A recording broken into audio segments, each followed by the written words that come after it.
Hey everybody, Brian here from quantlabs.net. Okay, well, the last couple of days, and actually over the last 5+ years, I've been looking at a lot of stuff. I finally have, hopefully, consolidated everything into a set of methodologies that I'm planning to use what I call a real revolution to high-frequency trading, and today it starts now. Okay, so this is part of my best possible workflow to HFT. So let's talk about it. Okay, over the years, and I've literally probably talked to hundreds upon hundreds of people that are in the same boat. These could be institutional, these could be well-off, high net worth people, these could be students just starting out, technical people, or just people that heard about things like high-frequency trading, quant. These could be retail traders coming out of automated. It's a whole gamut, broad scale of people. But here's the top 3 things that a lot of people go through is when they try to go algorithmic based trading or automated trading. First they have to look at their research programming languages. That could be Python, R, or even MATLAB, which I'll be focusing on this presentation. Also, not only that, but you also have to factor in if you're going to use open source languages like Python or R, you have to factor in your time versus the expense of open source. I'll address that in a little bit. And the other big factor that a lot of people never talk about is how everything can be, the probability of errors that come up during your translation from your researching programming language to an actual trading platform. So let's address a lot of these. First, let's talk about researching programming languages. And again, I mentioned Python and R. I've worked with both. The big takeaway I can take away with both those languages is that they're not future-proof, meaning the packages can be out of sync with the core versions of whatever language, R or Python. So for instance, you have Python 3.3, Python 2.7, and a lot of the packages that you would find in Python are not updated for Python 3.3, and you're always waiting on whoever's in charge of maintaining that package and bring it into the newer version of Python.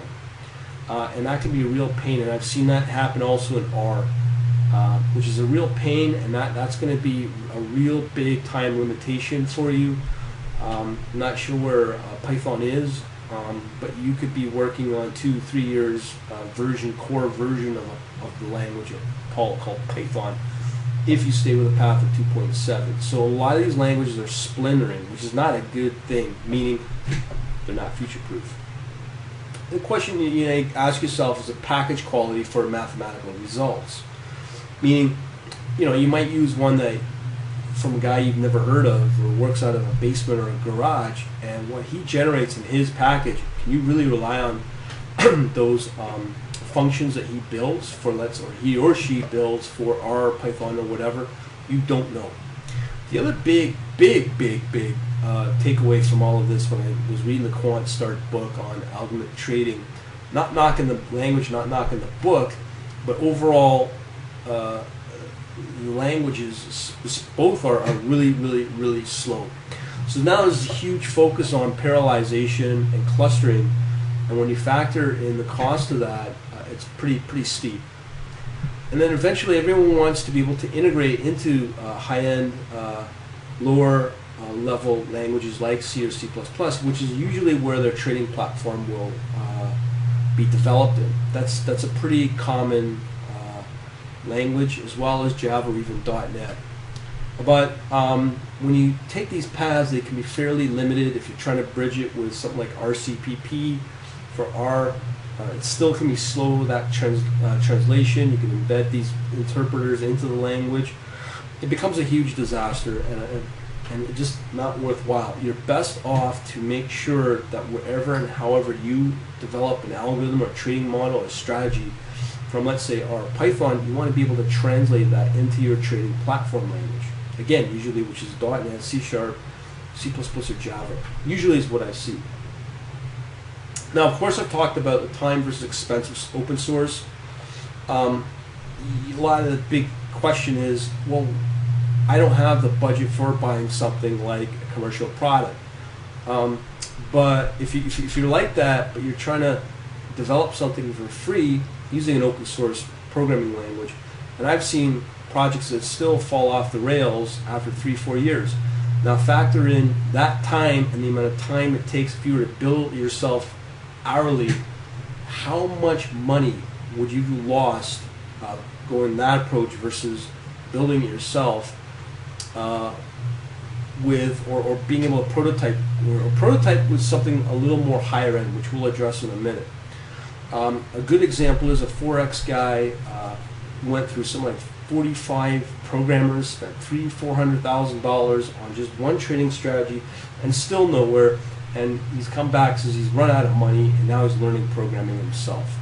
The problem is with this kind of example, you want to try to take your do-it-yourself approach, because a lot of the programmers you hire usually never reach your expectations. It's usually the case. Also, if you use the smart commercial software to get the job done, there's that to consider versus using some open-ended software with huge amount of issues that come with it if you plan to use a third-party software developer or team. So factor these things in. Now the big one is everything's all comes down to error prone. A good example, a friend of mine, we all know Dr. Ernie Chan, who spends a lot of time when he prototypes a new trading strategy, which is done in MATLAB, and then he needs to translate that code into his trading platform, which is .NET, and his partner does, is very technical, and be able to ensure the strategy match, those results match the results that would be in the C# trading system. So a lot of time spent on that.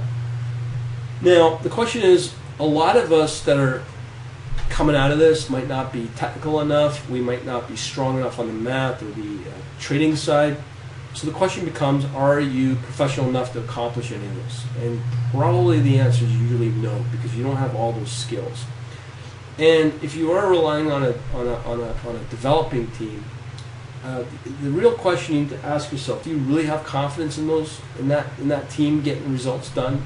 Because as I said, usually nothing's done to your expectation, and you're kind of held hostage on how they do it, even though you're paying them. So I've talked about this workflow that I've been working on. That is, at first I thought it was high frequency trading potential, but more and more I investigate it, I'm more and more convinced that you can use this for high frequency trading. Now, here's a couple of things that you need to consider. You want to verify your mathematical expressions exactly from your source. So if you're using a research paper or book or wherever, you want to make sure that that mathematical expression is exactly as you see in the source. So I'm going to hop into my MATLAB here. This is MATLAB 2015. So I'm going to show you something called MuPad. You just type in MuPad here in the command window, and all I have to do really is come in here in a notepad. This is like IPython, if you're familiar with Python, and usually you'll get all your mathematical expressions, even your Greeks, your different various trigonometry functions or algebra or calculus or whatever. It's all there. It's part of this environment in this editor. But the point is, I want to show you another MuPad file that I've created. Hang on here. Let me just get to the proper. See, I'm just going to show you how easy it is to hop in and out of. So I'm going to load in this guy, this complex text, and we're going to load in this guy here. Okay, so basically, let's say you have a research paper, okay, and you see this mathematical expression somewhere in some research paper, and you want it exactly like this. Well, guess what? With the language in MuPad, you can get exactly those results. So you get to see exactly the end result of what and you can match it up with what you get in your research paper, and that I've never seen before. The hard part for me as a programmer, moving from a mathematical world, specifically in this what we call scientific notation, being able to ensure that my code will be matched up to this mathematical expression in any of this.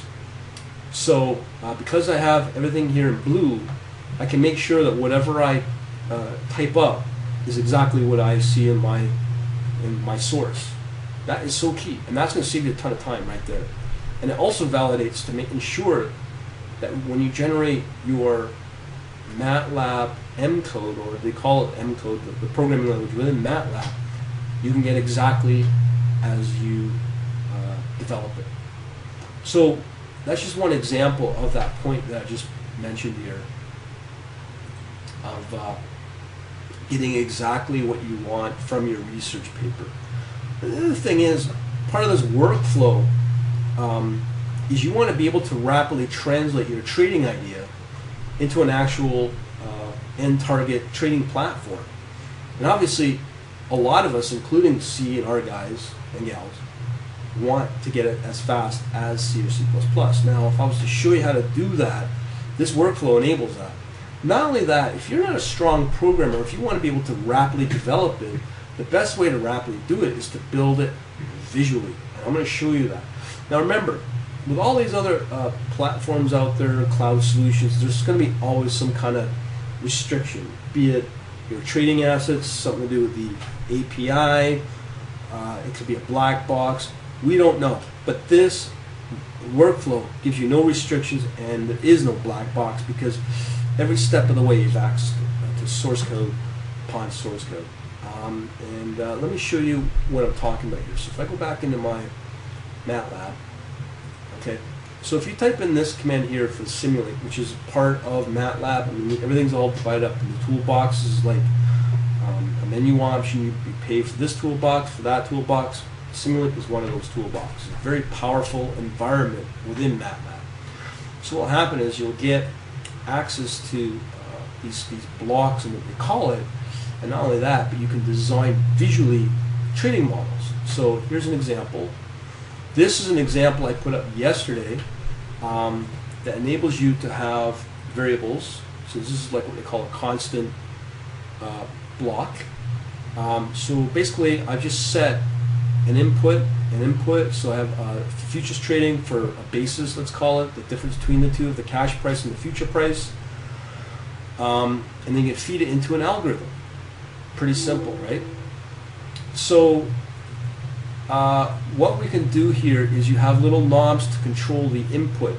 This is all brand new in 2015A of MATLAB. This is so cool. So with that in mind, you can feed both these constants, the cash price and the futures price, into this little algorithm. And this is basically a custom M function. And all it is really is just the difference between the two arguments, between your cash price and your futures price, and return the result of basis. Simple. And we also throw in this codegen directive just to say, if you want to translate to something like C or C++, which I'll show in a minute, you need that directive in your M function. So this right here is like a MATLAB function using the M language, which is part of MATLAB. Really simple stuff, nothing complicated. So if we go back to my simulate model here, so we have these two constants that we're feeding into this algorithm, and we're just getting the difference. We can have what they call a truth table, which is like an if statement. There's also something else called stateful chart, but I'm not going to get into that. But I just want to show you how easy it is to use Simulink to build something as primitive as this. And this can get very, very, very sophisticated very quickly, where you can have what they call subsystems of different models, and you can have them like a conglomeration of them running one result and put them in here. And as I said, you've got all these different gauges, which is unheard of. I've never seen this before. That's why I think this approach is very revolutionary. Let me show you some of the other blocks you can get that are part of this new gauge dashboard. So this, well, actually it's called dashboard set. So you get all these different gauges. You get a knob, which is these guys right here. You also get the gauges, full gauge or a dashboard, whatever. Okay, so you can run it So if I set my cash price knob at this value, whatever I want to set it at, let me just run this. You'll see the gauge will get updated, which is basically linked to this right here, which is a result of our basis of that difference between the cash and the future price. Really simple stuff. So we're gonna change our value here, and hopefully you can see the difference. So you can see the difference here of the settings at 98, whatever. I got a whole video on this that goes into this. I just want to show you this really quickly, but visually you can do it. Now let's go back to our presentation. Okay, so as I said, you can visually develop your trading idea with enough power and flexibility, and when I say no restriction, there's no restriction at all. Alright, so I've also talked about where these Python R developers want to get their code somehow from our Python and get it to a platform where it's pretty fast, and usually the choice is, if they can, to C or C++. Let me show you something here in MATLAB. Going back to our Simulink model here, if you come under code, let me just stop this simulation. Okay, so if you come under here, you come under Code Generation Advisor, or sorry, Options. I'm not going to get too technical, but here you can take this model and code generate C or C++, and you just build. You can set various targets and compilers and all that. And again, there's so many options here, it's pretty mind-boggling. So you can take a visual representation from a Simulink model and create C or C++, no sweat. I mean, you're going to go through some compliance, but it can be done. Now the other thing is, when I say, is this possible to do high-frequency trading? I think so, and I'm going to show you why. You want to expand your trading ideas or complete model into what we call ultra lowest latency environment possible, and that is pretty well, as of today, FPGA, and that is really used for high-frequency trading. So when you come back into this, into our same model, if you come back under code generation, you have an HDL coder. Let's pull up the options here. Here, I have not done this. This is a more complicated process to burn to an FPGA board. I'm just showing that it is very possible. You can choose either Verilog or VHDL. So the two main manufacturers out there are Xilinx or Altera, which just got taken over by Intel. And both these languages are proprietary for those boards. So you can now co-generate for those boards from the same model, as I just showed you here. On top of, you can take the same model, visual representation, and be able to co-generate at the same time C or C++. That to me is very cool and very powerful. When I saw this, I knew this was the path for me to take in developing not just simple algorithms like this one, but really complicated algorithms. And not only that, but to be able to verify those algorithms using the approach I just showed you through what we call the MuPad editor. Okay, so that is all cool. So let me go back to our presentation. So we've covered pretty well the whole workflow in a nutshell, but it doesn't stop there.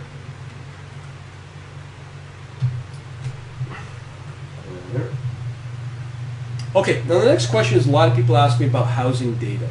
Now I've looked at pretty well all the major NoSQL solutions out there. I've also looked at all the relationship databases out there. The one that I choose is going to be Redis. Now with NoSQL, it's this particular one, Redis, is free, simple, and it's considered one of the fastest in-memory data stores out there. Now the new version, version 3, includes clustering and failover features, which it never had, and I've seen some videos on it, and it looks freaking cool. Not only that, but Redis is a true open source database, NoSQL, written in C. You get full access to the source code, and again, no limitations on how many instances you want to run. So for instance, if you go through a cloud solution, if it's AWS on Amazon, the EC2, you're going to be paying for all those instances. If you go through other cloud solutions, it can get pretty pricey. So my intention is to run it locally, or better yet, I may get a remote server for that. That's down the road. But let's just talk about Redis. Now, the other thing about Redis, of all the NoSQL databases I've seen, this one's really easy to maintain. Now, there's a company that kind of sponsors this whole Redis ecosystem. The performance on Redis is just mind-blowing. Let me just pull up my proper... here on my blog, the claims are crazy. There's a half hour, I think about a 40-minute, 40-minute demonstration, presentation on NoSQL running at 1.5 million operations per second. I've never seen those kind of claims before. That is using this solution from Redis Labs. So this is very, very, very cool. So it's something worth obviously looking at. Now the other thing is Redis has the ability to embed Lewis scripts right into your Redis server, so you get somewhat a very powerful scripting language right within Redis itself. That's another huge advantage. Okay, so let's do a quick review. All right. So I want to talk about this workflow. I've got a video playlist that will walk you through every step. There's one for half an hour here, as you can see, as well as the different demos that I'm showing with MuPat, as well as the Simulink, as well as what I just showed you with more detail, with code generation as well in C++ or C or whatever you choose. So those demo videos are up here in this playlist. Go to my blog and I'll give you all the listings, or all the URL links. Okay, so we've talked about Redis. Now the next question is our approach for trading with futures and options. Now, over the last couple of weeks, this is probably my third time I've visited this course, but I still believe this is probably one of the best ways to learn. The professor who's got this course from UC Davis, has a whole course on walking through with fundamental view on futures and options trading. I highly, highly recommend anybody to watch this and also get this book. I just got it, and a lot of my future algorithms will be part of this. So let me continue with that thought. Okay, so I've introduced you to the course. Again, this is a fundamental view with a focus on real-time supply and demand of whatever asset you want to watch, be it oil, gold, whatever. Now, out of that course, you start to learn that there's a lot of signals that can be generated from various metrics. Let's say, in my case, basis, or there's these different theories that you can use for arbitrage opportunities. Now, you could apply HFT techniques to these, or high-frequency trading techniques to these. Again, you can do the same thing what I just showed in Simulink. As I said, there are arbitrage opportunities that exist using these signals under certain market conditions. This course addresses a lot of it. I've also posted a lot of it with notes and stuff on that. So that's just one system that I'm wanting to develop for both futures and options, where there is a relationship between futures and options on futures, and when to buy one or the other. And I'll have a whole Simulink system built around that, hopefully.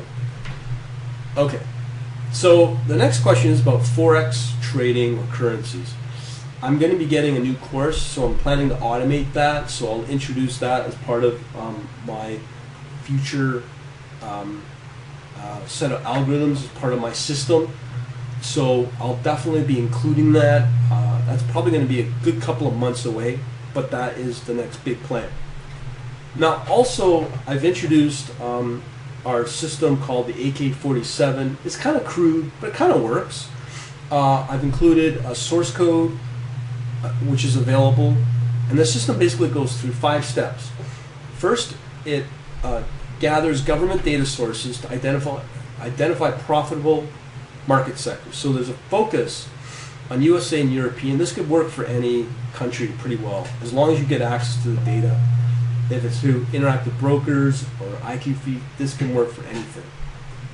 Then the next step is to scan the market to identify a long and short arbitrage opportunity. And this can be used for stock, ETF, mutual funds, or indices. That's currently using Yahoo Finance as a data source, which is, again, free. But this is limited based upon the threshold that Yahoo Finance gives you when you start making those requests. So the third step we would go through is a qualification process to add a long and a short pair to an automated watch list. From there, the system then maintains that watch list for potential openings in the market for trading entry and maintaining a list of long and short pairs. And they're automatically setting soft targets of stop losses for exits. And then the last part that this thing does, it will maintain an open position for optimal exit profit potential, and also maintains your account using self-adapting risk management like Kelly criterion to ensure trading capital is preserved. Alright, so not only that, all this is included and will be included in any future else, but I also got this Quant Elite membership, which you can get here. And basically some of the other benefits that are included, I've got loads and loads of courses on implementation of .NET automated trading, expansive overview of MATLAB and R algorithms for automated trading and high frequency trading. It's over, I believe, 165 in total. Pretty well everything includes your source code as well as walkthrough videos on the source code. I've got, let me show you some of the itinerary in that. So here I've got all kinds of cool stuff. These are all the courses, what's available, blah, blah, blah. Lots of video detail if you want to learn more about that. Not only that, I've got Excel files to help you out in data analysis, links. When I did a huge math study on Khan Academy for all the basic, for algebra, linear algebra, calculus, so on and so forth. I also got some uses. I'll show you how to use Excel stock screens, which is very powerful in itself. As I said, I've got hundreds of source file examples of C++, C#, Excel, R, MATLAB, so on and so forth. I also include database examples for trading using SQL Server and NoSQL, of course, Redis. And that's pretty well it. So in a nutshell, being able to use this workflow that I've got using this particular model with these gauges and knobs makes life much easier. And again, this is why I call this very revolutionary. And this is fairly brand new in the spring of 2015 when they introduced this as part of the Simulink environment. So this will make life a lot easier for people that choose this path, that even want to go with high frequency trading, on top of where you get the code generation for both C, C++, or your HDL for FPGA. Very cool. I'm going to be doing more and more emphasis on this particular path of this workflow. Hopefully you can join me in this journey, and hopefully we'll get there a lot sooner now that we've whittled away all the questionable technology and approaches. Hopefully I'll see you on the other side. Talk to you later.